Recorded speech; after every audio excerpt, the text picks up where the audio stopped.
part 2 of our headstand journey.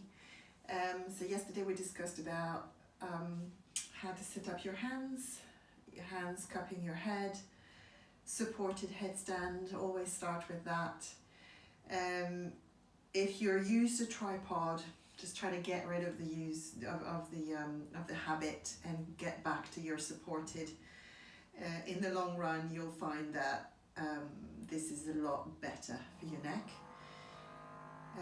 So we talked about yesterday really pressing forward into our forearms, into our shoulders. We had some exercises to strengthen the shoulders. Obviously your chaturangas are also a good strengthener for the shoulders. At the moment I can't do them, so I'm not going to demo. But I strengthen my shoulders other ways. Certainly the dolphins are really, really good, that I showed yesterday. So today let's talk about starting to move the hips over the shoulders in our supported headstand and what we need for this. So what I'm talking about is this. As you set up, take your hands to the floor, and then we're going to start working our feet forward so that the hips are above the shoulders and above the head. So what do we need for this? We obviously need strength.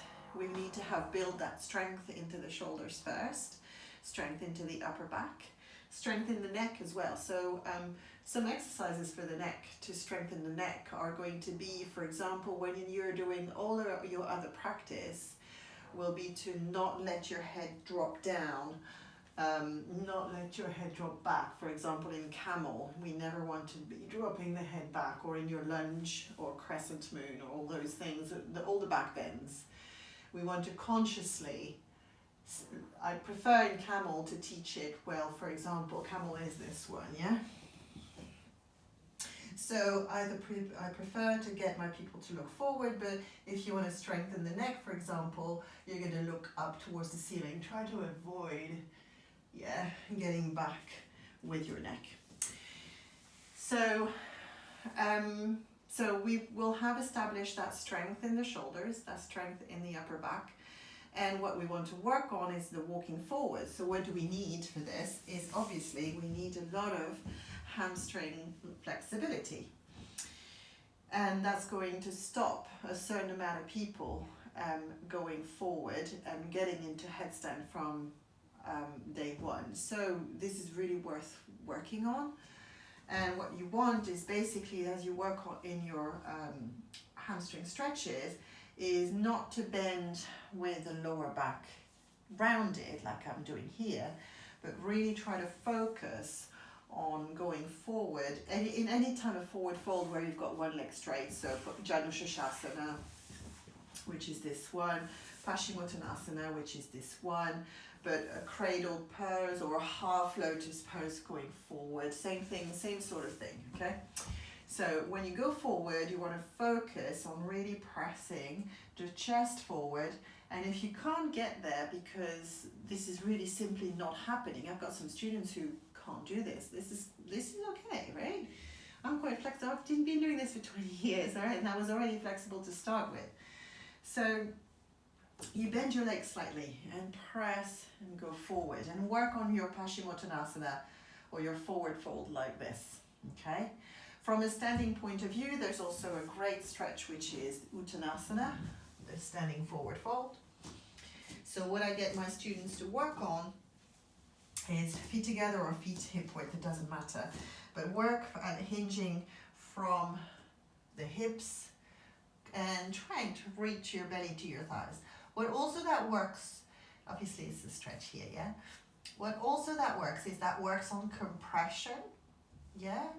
And the same one is seated, and then you take your hands to the floor. So if not possible, then same thing, bend your legs, press your belly to your thighs, and try to extend the legs little by little. You'll feel it in the hamstring, and you will lengthen your hamstrings just the same way. Once this is well established, then you can start walking. So you set up, and you don't need the wall for this. However, I'm going to maybe show you against the wall as well.